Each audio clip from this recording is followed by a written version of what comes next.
Young finds Stewart. He finds the rim ferociously. One more time. I mean, this is just pure vert. You know. What a win this is for Duke. It is. And what a statement of intent going into the final week of the regular season. 73-48 the final. After last year's 25-point win against Virginia, Duke goes to Virginia this year in a game that feels very different than in years past, with Coach Bennett no longer at the helm for Virginia, now coached by Ron Sanchez, who was a 5-year coach at Charlotte. Didn't coach as a head coach last year, but as the interim coach for Virginia. They are 13-12. They're 6-8 in the conference, but they've won 3 straight and 4 of their last 5. Duke coming into this one 22-3 now on a 2-game winning streak, and 14-1 in the ACC. This should be a more competitive game, and there's a couple of reasons for that than the Stanford game. Quick turnaround for both teams, having played Saturday afternoon, now going to play Monday night. And for Duke, this is an opportunity to continue to build on the momentum that they showed, especially offensively, against Stanford. So I absolutely think Duke is going to win.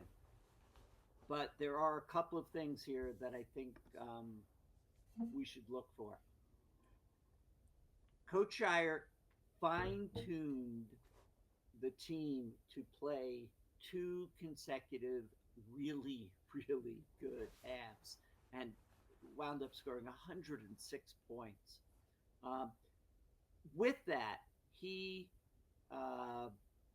knows that that is one of the only ways until he gets to the, let's say, the ACC tourney, to continue to hone the team to be able to go for a run in March Madness, to be able to play, full out for both halves. And that was our, one of the things we saw is this letdown after the first segment.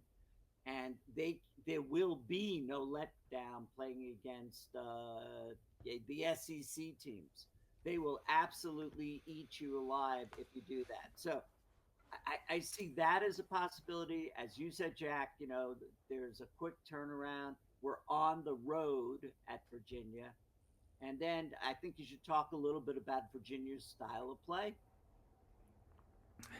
Virginia, they haven't detoured too much from the Tony Bennett era this season. Albeit recently, they have been playing a little bit faster. They play at a bottom 5 pace.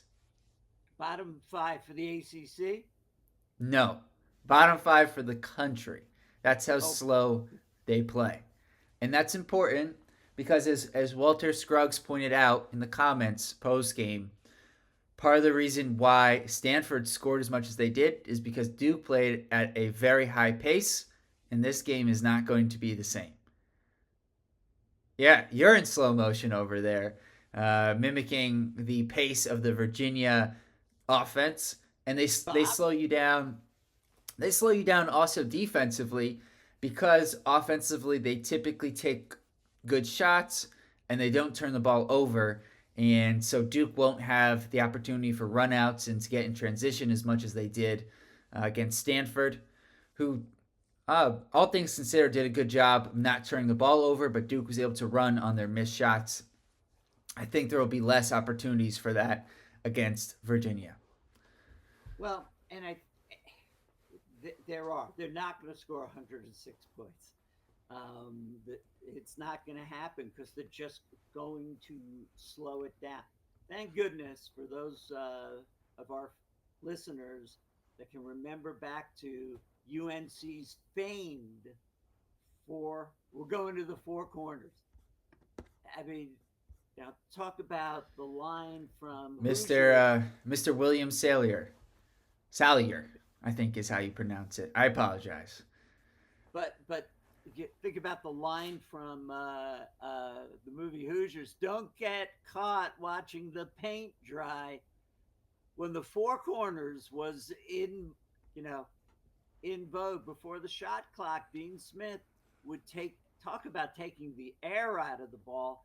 Virginia's pace with Tony Bennett looked like the Pacers, looked like Golden State, looked like, compared to the four quarters. But I think your point's well taken that if they really, and I think that's their best shot at having a chance at a win, to play at such a slow pace and hope they can get a high percentage of their shots to drop, and that it's an off night for Duke, and that's their best strategy for a win.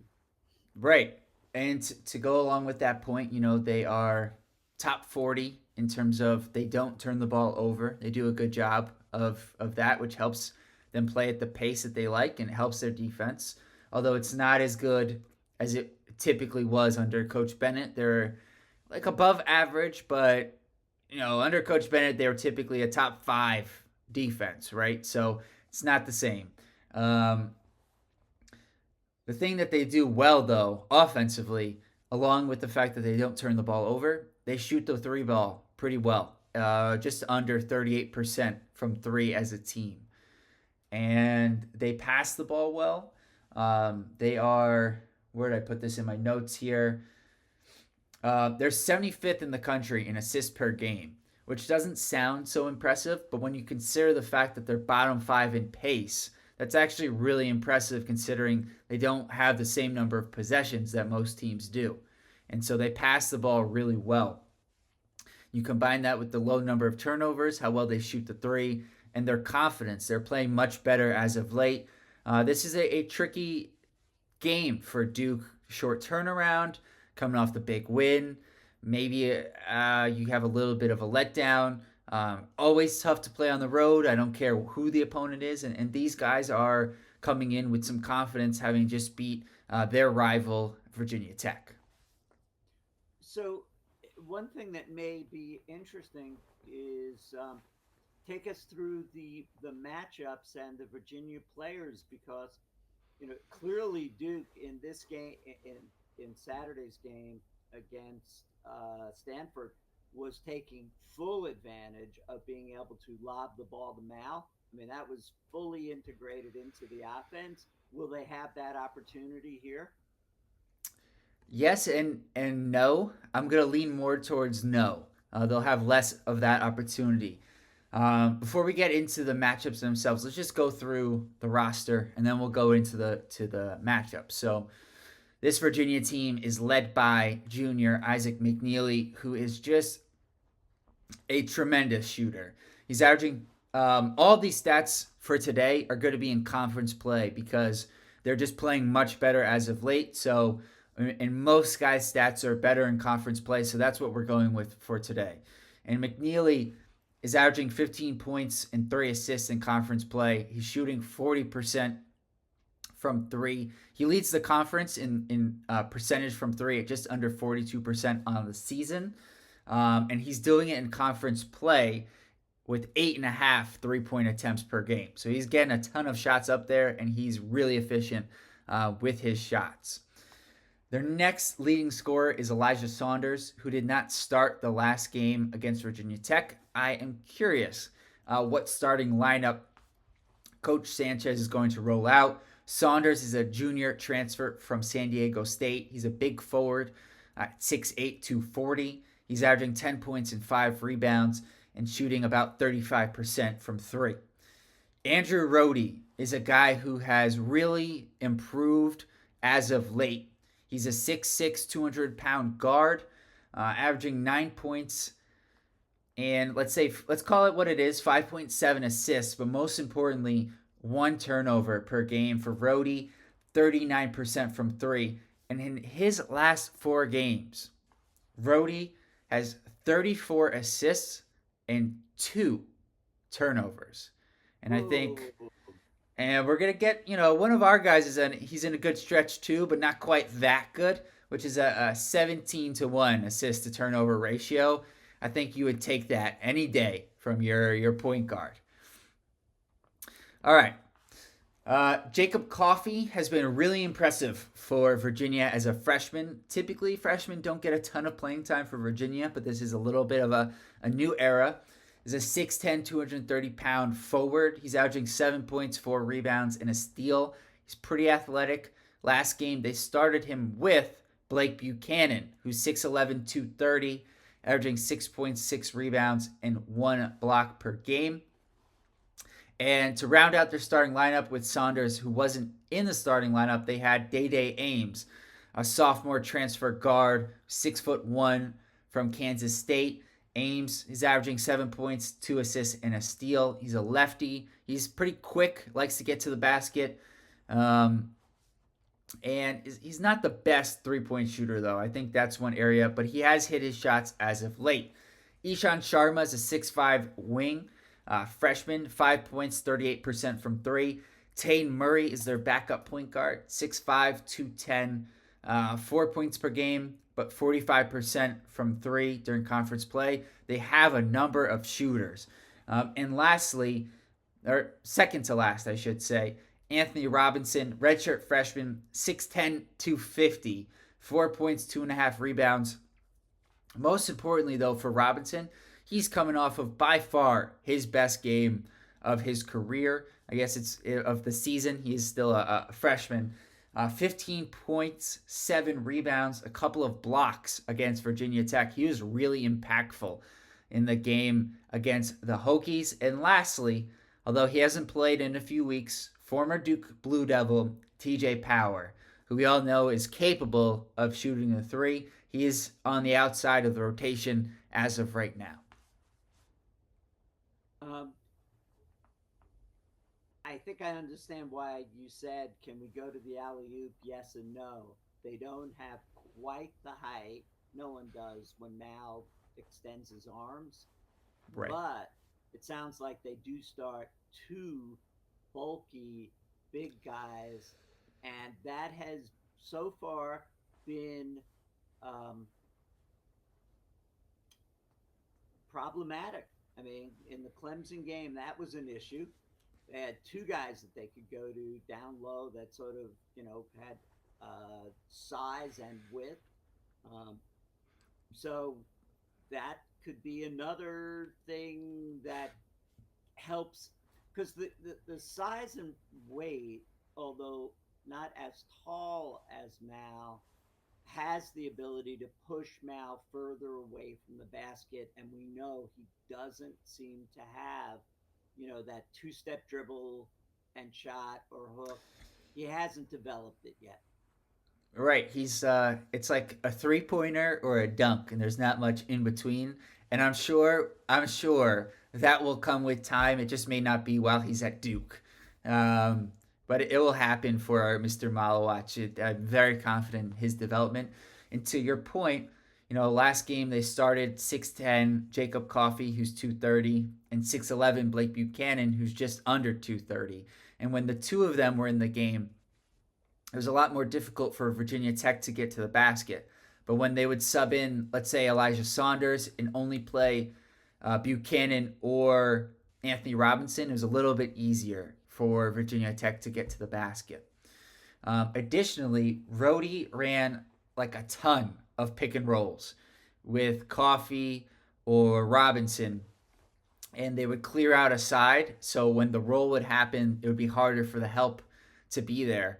I'm not so sure that's going to be as effective against Duke, because Duke will switch, and that should take away the initial action where they would like to throw the alley-oop or dump off pass to the big. That should take that away. It will mean that the big will have to score, from the post against potentially a Sion James.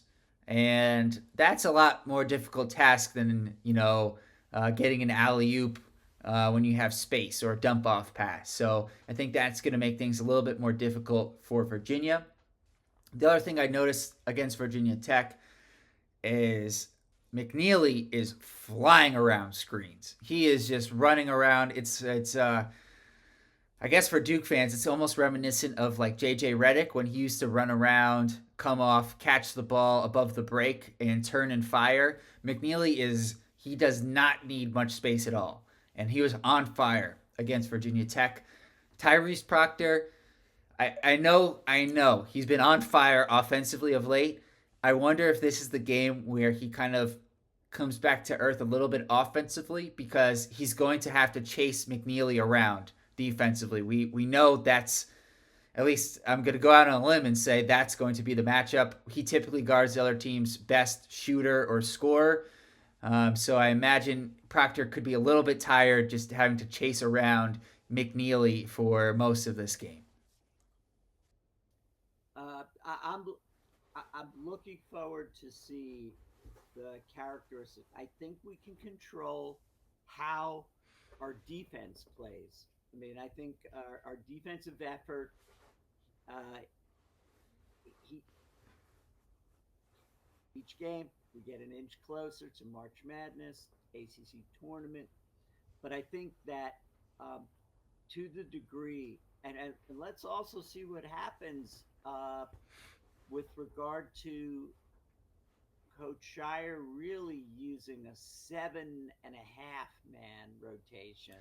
Uh, well, I'd give Evans the full eighth man, because he did get in the first half. He played 4 or 5 minutes in the first half. So I get your point, though. I get your point. It certainly, no matter what, it certainly wasn't a 9 man rotation, which is what was typically the case. So I totally see where you're going.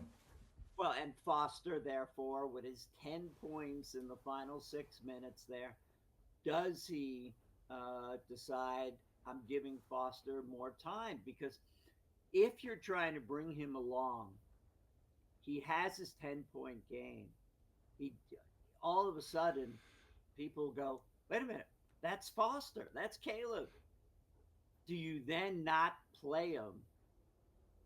I think he's got to give Foster minutes, and this is going to be a different game, and I think you'll see it when we give our score predictions, what I think is going to happen here.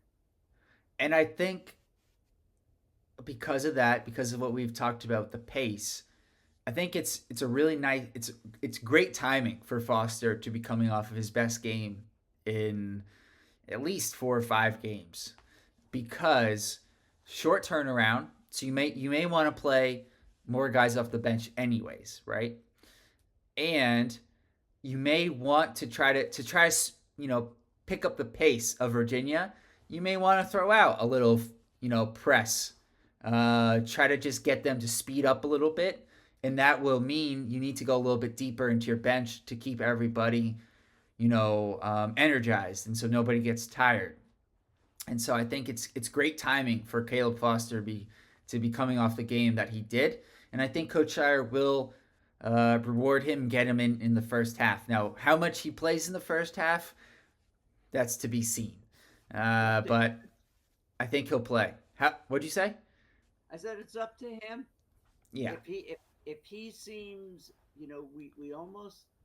I almost gave up on him, saying he seems lost, and then all of a sudden, and I know that it was the game was won. There was no pressure. There was nothing on him at that point, but he still responded really well down the stretch.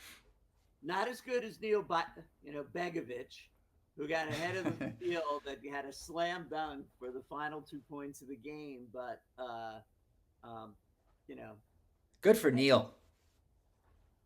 He felt really good. You saw him sizing it up, and he was like, I'm glad you brought that up, because one thing I forgot to mention in the post game, and I'm glad I didn't, because I got some more information on this, is that they, in the post game press conference, one of the reporters asked Coach Shire about like the connectivity of this team, and I don't know if you caught this, but at the end of the first half, Sion, which I thought was really smart, and I was going to give all the credit to Sion James, he waited to inbound the ball. There was like 38 seconds left.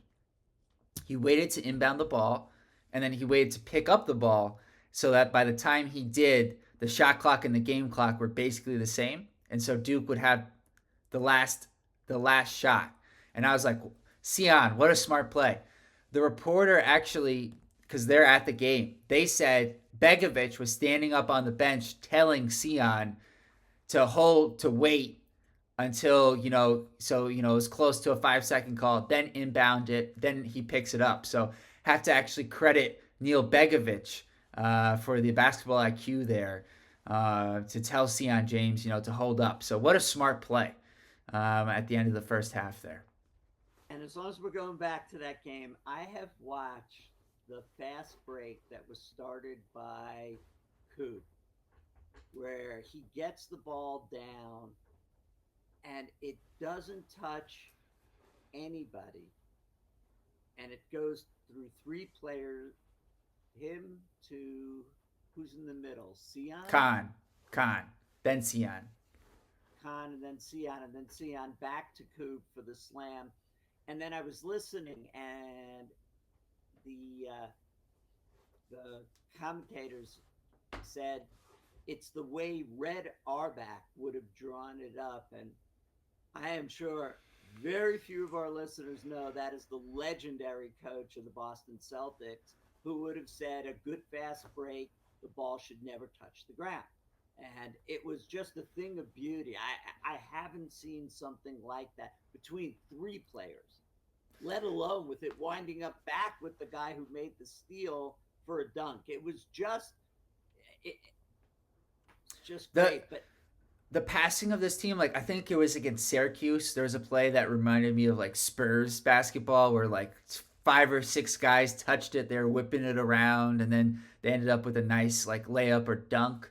The passing and the unselfishness of this team has been awesome. And speaking of the passing, good segue. Sion James in his last 8 games, 32 assists. This is Duke basketball stats on Twitter. 32 assists, 6 turnovers, 5.3 assist to turnover ratio.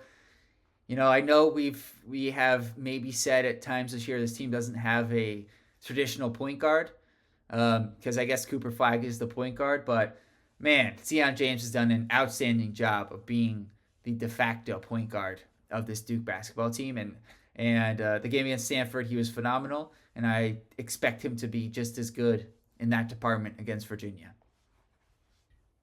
But didn't you alert me to one of the Virginia players having an even better assist to turnover ratio? He does. Mr. Rhodey he struggled with that, especially the start of last year for Virginia, but has gotten better and better, and has been awesome as of late. I'm very curious how his assist to turnover ratio is going to look against this Duke defense because he has not played against a defense anywhere really near the caliber of Duke. And speaking of Sion James, I imagine that's going to be his assignment, in part because he'll be able to pressure Rhodey and maybe force him into a couple turnovers, and also because of what I mentioned before, and that they like to run a lot of pick and roll action. And Duke will just say, okay, we'll switch Sion James, have him guard your 6'10 forward, and then Malawach will guard you, Rhodey. Good luck. Yeah, what you tell me, it was like 17-1 or something? In his last 4 games, he's got 34 assists to 2 turnovers. I'm going to go out on a limb. I think he will have at least 2 turnovers against Duke. I think so too, but I think that is certainly a statistic that gets your attention. And, Absolutely. And that's why it's going to be Sion James with the assignment of Rhodey, is my guess, to disrupt. Because I think if you disrupt Rhodey, you can really disrupt this Virginia offense, which is really predicated on being in rhythm and timing. Because you've got McNeely running around, so everything's got to be on the right timing. So when he catches it with that half second of space, he can turn and release and fire. Versus if you're disrupted, that throws it off, and then all of a sudden Virginia is looking at a shot clock violation. I'd like to, it's funny the way you describe it. So it brings to mind Malik Brown's ability to disrupt the passing lanes. And will Malik will he be someone we're discussing after tomorrow night's game, saying, He was just superb in just wreaking havoc on the ability of Virginia to pass. Uh, I think, Jack, before you wrap it up, I know we had a little technical difficulty on the show. I do want to spend a minute going back to the comment that's attributed to Cooper Flagg that I want to come back.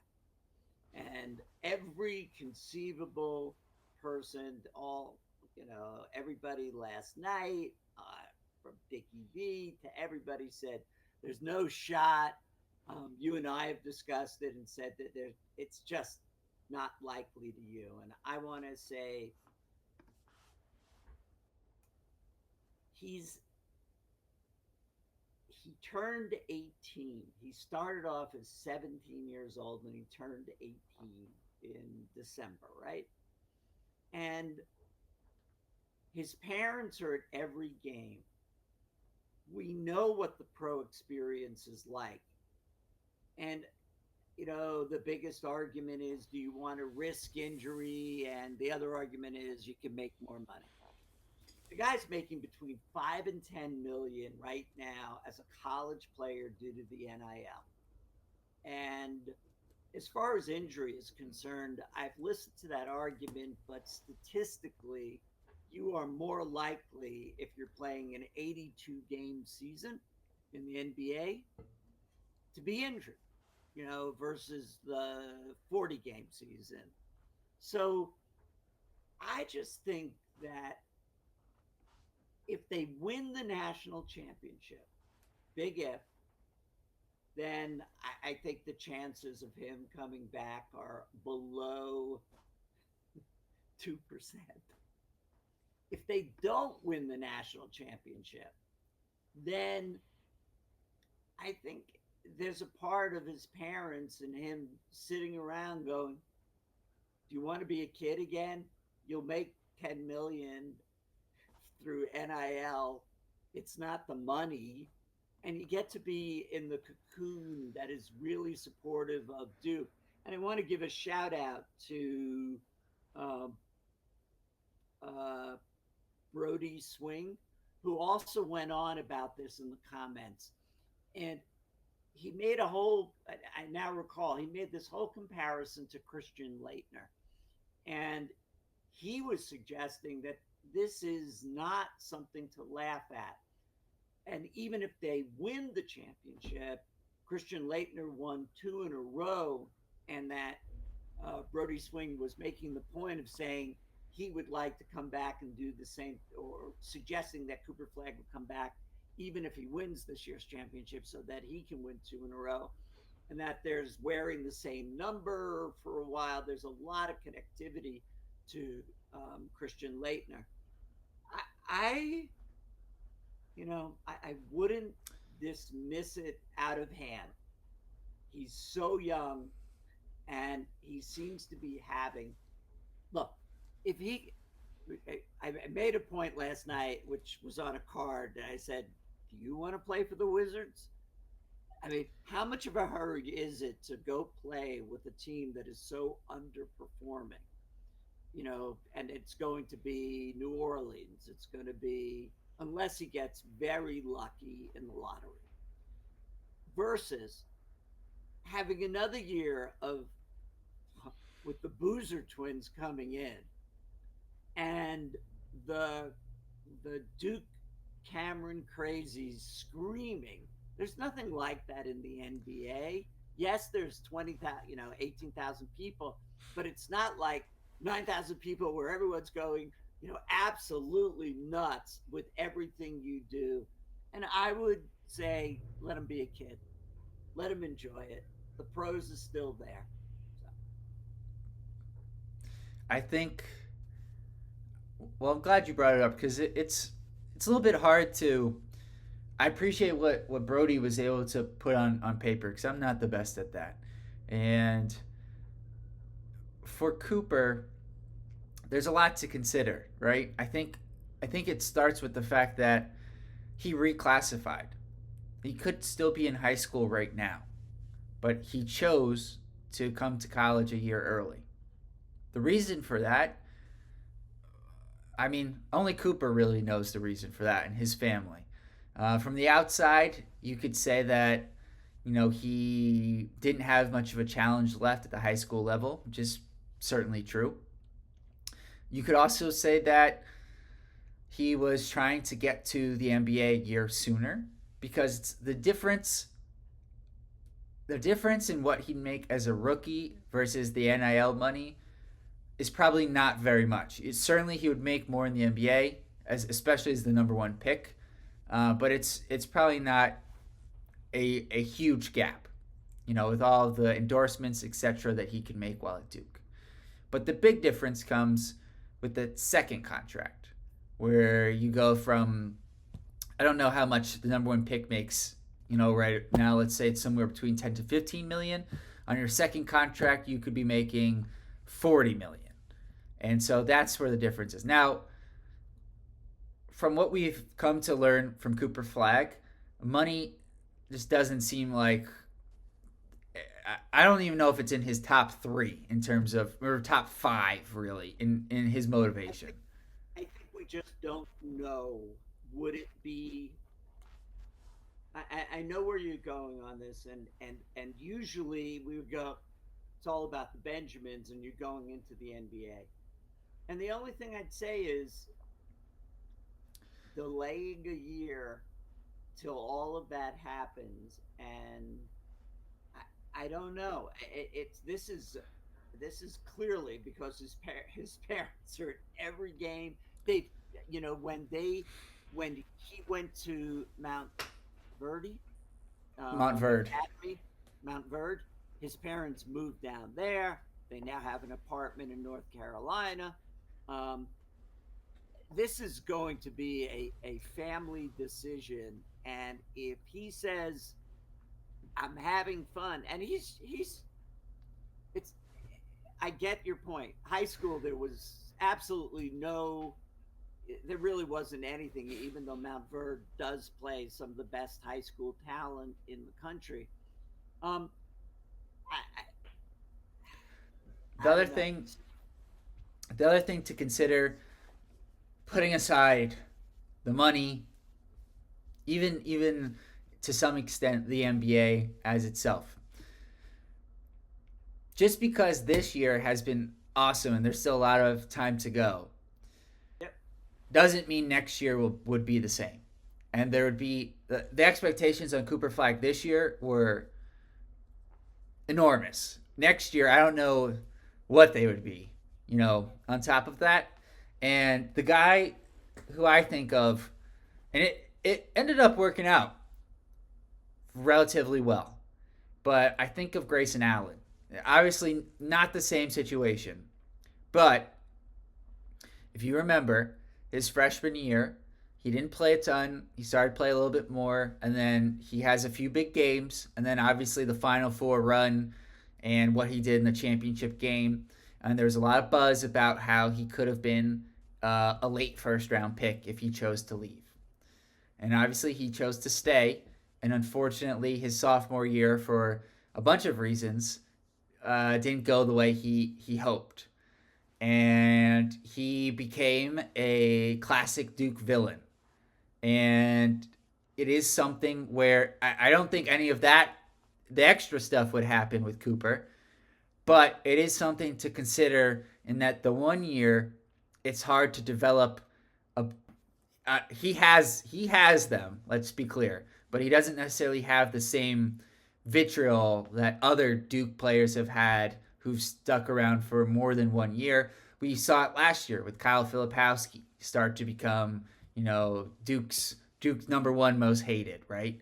And it wasn't even his fault. He got tripped in the court storming incident with Wake Forest, right? So it is that there is something to consider in terms of just because this year has been really good doesn't mean next year it would be the same at Duke. And I know he's a very different guy, and so I think that's why it is worth discussing versus other guys you'd probably just dismiss it.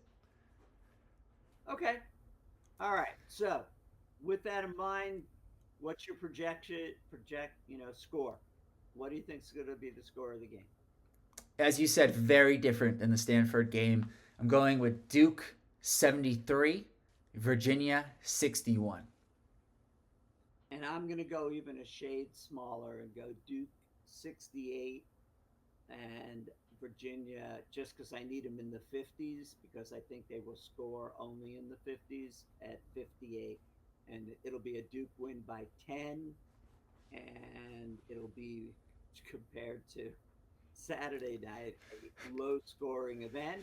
But Duke will help their defensive points allowed average, just because the pace of the game will be very, very different. But Absolutely. All right. Our post game, we won't be live tomorrow. It will be a little bit different. I will be at the game at Virginia. So again, if anyone's going to be there, drop a comment. I'd love to meet you at the game. Be sure to like this video, subscribe, drop another comment about the video. What do you think is going to happen? What's your score prediction? And share it with your Duke basketball friends. We'll see you guys next time. Peace.